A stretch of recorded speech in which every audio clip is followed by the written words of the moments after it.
Hey, what's up everybody? Welcome back to another video. I'm Rob Arnold, and today we're gonna be looking at my incredible ESP Custom Shop RA-5.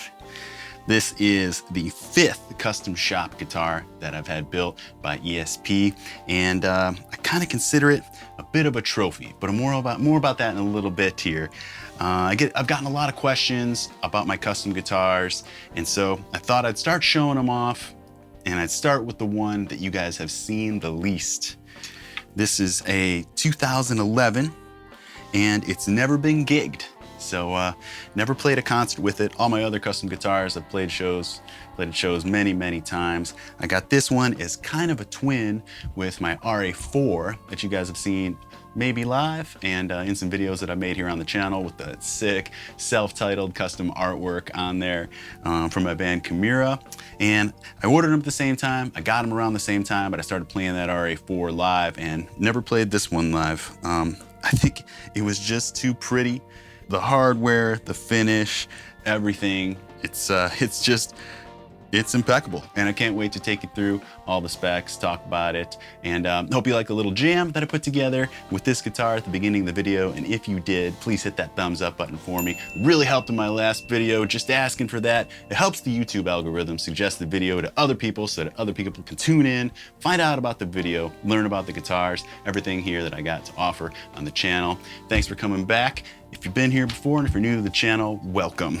So let's get right into it. I found the old order form, the ESP Custom Shop order form, and I'll put that up on the screen for you, and we can kind of go through it together. Printed it out for myself here for reference, but it's kind of interesting, you know? A lot of people have questions about how you go about ordering a custom guitar, and this order form may have changed over the years, but this, like I said, this is from like 2010 when I put in the order. So you could see here that you kind of just go through and start by body, parts, neck. You just start listing off the specifications that you'd like, and they'll usually talk to you about it and figure it out. I'm fortunate I got my main man over there, Todd Binder, who's the in charge of product development and just a great guy. He knows the most about guitars and specs out of any person I've ever met in my life. So what I do is I'd kind of get like a rough order going through here, and there's things I just kind of don't even know about. So he'd tell me. So I'd give him kind of a rough outline of everything, and then we'd call and talk about it and dial it in. And along the way, you know, things come up. Hey, how did you want this? How did you want that? Sort of thing. So these guitars, you generally take, I'd say, between like 6 and 12 months to make. So after Matt and I got our first few customs, we started realizing maybe we should start ordering them in pairs so that we get 2 of them, you know, when they arrive after all that time, because this particular one was made in Japan. Pretty cool there. You can see. Got my handy dandy sticker there. Let me know that this is in drop C with 11 through 52s, and it was just changed the other day, May 6th of 21. That's a little handy reminder. A lot of you guys have heard me talk about in my string changing series tutorials, which I'll link for you guys up here. But if you want to see how I set up the float, why I put that sticker there, how I change my strings, all that, got plenty of information available for you there. But yeah, so anyways, it takes a long time to get these things made, but they're pristine in every single way. And so you kind of don't mind waiting. And when you get it, it's the best feeling ever, opening it up and checking out something you've been waiting so long for. So these bodies here, this is what they call the Vintage Plus. And back around that time, like 2009, 2010, Chimera was on the road quite a bit. And all of a sudden I got some itch for, that I wanted a Strat. And so I started visiting like guitar shops in different cities, looking at different Strats, and I wanted to just pick one up just to have on the bus, something to just play around with, warm up with, all that. Tried a few, didn't end up falling in love with one, and I just thought, wait a minute, why don't I just have ESP make me one? Just exactly how I want it. So I got a couple of these, the RA-4 and the RA-5 with this Vintage Plus Strat body. A lot of guys have been saying a lot super Strat body. Does that mean this, or is that the M style that I normally play? I don't know, that's something I'm not familiar with, but many of you guys have mentioned. So let me know in the comments, like, give me a reference exactly what a super Strat body is, if it's more like this, or if it's like that M style. This one, neck through, my typical combo that I always love, alder body, maple neck, ebony fretboard. And here we got the 24.75, which is an inch scale, which is another huge topic of debate in the comments and online. Everybody's so up in arms about why a lot of my guitars, my RE600, stuff like that, are the 24.75. And kind of as I've alluded to in the past, my honest answer is I really don't know. Somewhere along the way, we went to 24.75s, and I kind of don't even really notice a difference. And even before making this video, I grabbed one of my M1000s, an M1000 Deluxe, which is a 25.5, and I guess if I really compared them, you know, I guess they feel different by that 3/4 of an inch or whatever, but I don't really notice a difference, and so I don't know why the scale length makes that huge of a deal. I know for like baritones, obviously better for lower tunings. I'm usually playing in lower tunings, drop C. Some consider that low, some wouldn't, but honestly, I just don't even notice that difference. So no binding on this one. We got some cream binding along the neck there. Pretty. And that cream matches the pickup rings, the plates on the back. Here's one thing that I was unsure about, and we'll see if it's in the specs or not, but I don't know why, for whatever reason, I didn't have that back plate recessed. It's like on top, and most of the time they cut them out and it just fits in there and everything's super smooth back here. But I didn't do that in this guitar. Not sure why.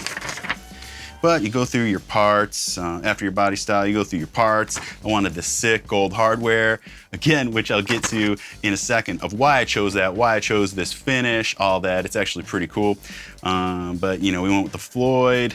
Oh yeah, here's another thing. If you happen to notice above back in the body, the pickup routing, I just have one humbucker, which is how I normally do most of my guitars. But I think last minute I called Todd and said, hey, you know what? Let's put a neck pickup in here. And this is an 85, so I got an 81 in the bridge and an 85 in the neck.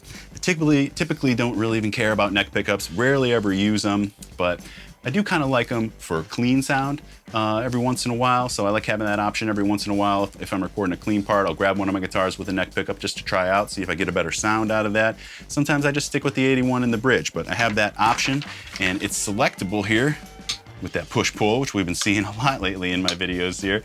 But this one is just nifty because it's just a volume knob in that position I like. Also a lot of heat online. Everybody's like, man, with that SN1 and that 87 Eclipse and all that, it's so close to the bridge there. I agree. Early on, I was hitting my pinky against a normal volume placement during soloing and stuff, and I'd turn that down and it'd be a pain in the ass. So I started having to move it to the typical tone position. I don't want a tone knob either, don't really care about that, so I just started eliminating them from my custom guitars.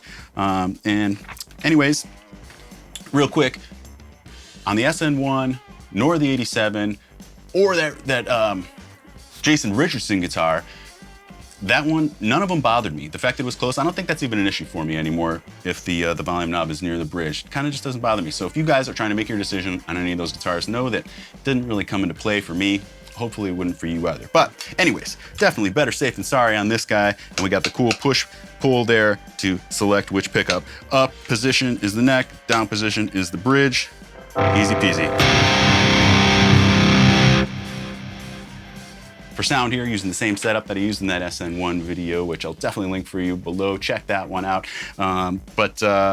Just going again through this STL Tone Hub Mark Lewis thing. That's what I used for the song at the beginning. So that's kind of interesting. What do you guys think? For those of you that watched that SN1 video, there I had that Fishman open core, I believe it was, pickup, and a lot of people were talking about the sound in there, and now you get to hear the exact same setup. The only difference is the guitar and an 81 versus that SN1 guitar and the Fishman and that, but everything else, my single chain is exactly the same. How I recorded it, what I used to record it, same mixing template, everything like that. I just wrote another song in that exact same vein. So it's kind of a cool test that you can A/B and hear the two different pickups back to back there and see which sound you like better or decipher the differences between them to help you make pickup selections in the future. So yeah, back to, we got the vintage headstock shape, which is like their typical Strat style headstock there. 24 frets, extra jumbo, 42 millimeter nut width. That's something that came up recently too. Somebody asked me in a comment, they said they had small hands and needed a small neck, and what I thought about thin U versus extra thin U. And that's that U shape of the neck here. And I have some thin U's and some extra thin. This is extra thin. But one thing I noticed was the nut width. the millimeter. I think that actually makes more of a difference for how big and bulky your neck feels. Sorry, I lost my monitor here, which is how I can keep stuff in frame and focus when I'm showing you the nitty-gritties of stuff here. But I think that if you want a small feeling neck, the combination of a lower nut width, such as 42, and a thin U or extra thin U would be your best bet in that area. This is a 42 with an extra thin, and it feels just nice and small and fast. Love that. RA-5 there at the 5th fret.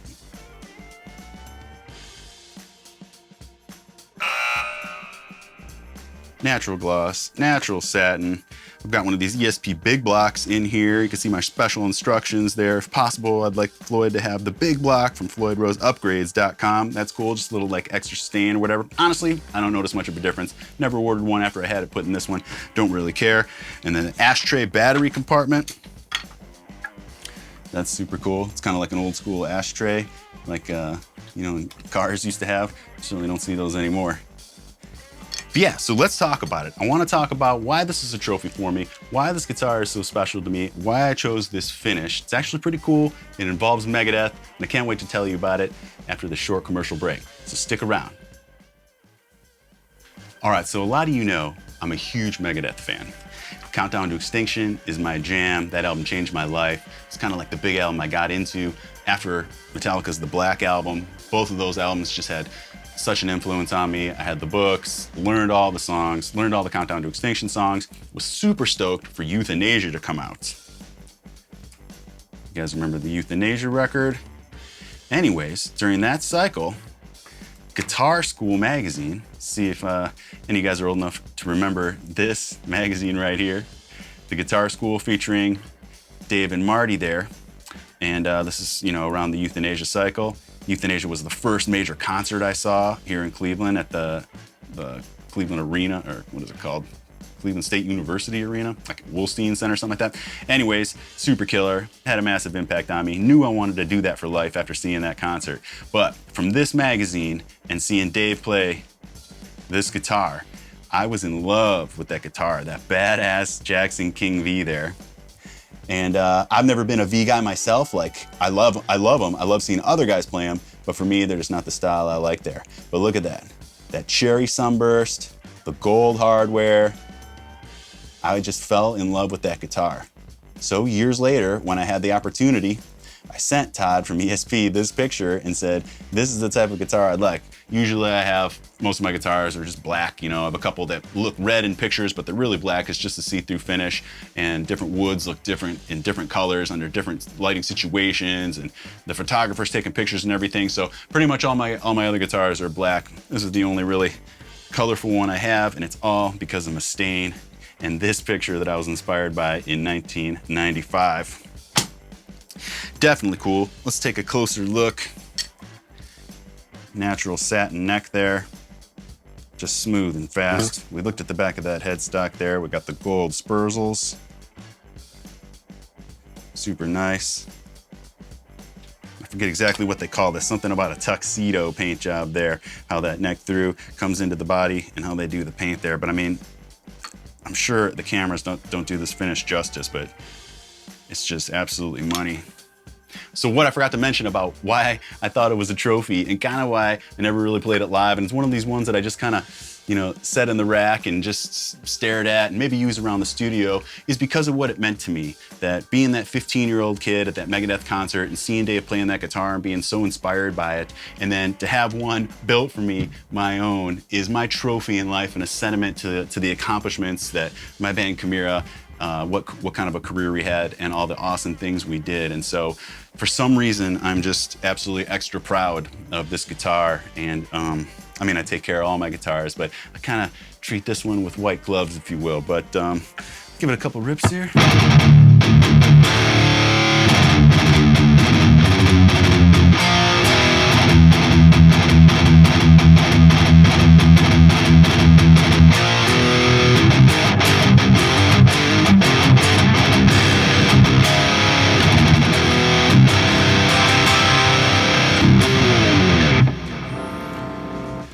Sounds good, feels good, just the way we like it. You can get yourself one or any style you like. I have some buddies, shout out to Kevin Henderson, who I told him how I went about the process with ESP, and he went and got himself a custom guitar too. You can do the same. Of course, it's a lot pricier to have one built for you and just kind of unnecessary, especially when ESP has so many fantastic guitars just in a, you know, an affordable price range, all their LTDs, the deluxe stuff. I mean, every guitar is incredible. I think all my LTDs, all my ESPs are just pristine instruments that I stand behind 100%. So guys, anyways, you're gonna be hearing me talk about this a lot. I don't know if you guys saw my Instagram story recently, but I just had about 1,500 of my guitar instructional DVDs delivered to the house here. So like I said, I'm gonna be talking about it a lot as I try to get rid of these things, but it goes over songwriting, soloing, riffing, my thought process about putting arrangements together, just something cool that I did with the Rock House method back a few years ago. And I know DVDs are kind of on their way out, but while these exist, get your hands on one, learn a little something. I'm sending them out worldwide, autographed, and this is the last of them. The company has told me that they've cleared their shelves and sent them to me to just do with as I please. So go ahead and pick yourself one up in the Rob Arnold World store, robarnoldworld.com/store. You can also find a link to these cool t-shirts here that I got, sweatshirts, mugs, all that to help my grassroots movement to bring the RA-600 back on the market. I know a lot of you guys would be stoked if that happened. Not as stoked as me, but you know, we put our voices together. Perhaps we'll see them on the market again one day. But even if they don't, still a cool thing. Lets me know that you support the RA-600 and everything that I got going on. If you're a Kemper player, I got my tone crate, custom tone crate bundle with all the classic Chimera tones, elite tones, stuff like that. You can find that for your Kemper profiling app, again, in the Rob Arnold World store. If you're new to the channel, please hit that subscribe button for me. Again, give the video a like if you've liked what you've seen, and let me know in the comments if you'd like me to continue with the RA-4, 3, 2, and my 7-string custom, the RA-1. I was thinking about going through them all. Wasn't sure if I should do it in one video or just do separate videos. So anyways, just starting here again with the RA-5. Appreciate you guys watching. Cheers, and I'll see you on the next one. If you have the ability, please check out my Patreon campaign where you can help support at a greater level, which is oh so helpful to me. Get a little behind the scenes, get a closer look and more interaction to Rob Arnold's world. You know, and thank you to all my current Patreon supporters. You guys help the world go round for me. Appreciate it all. Thanks so much, guys. And if you can't support on Patreon, that's totally cool too. A thumbs up will work just fine.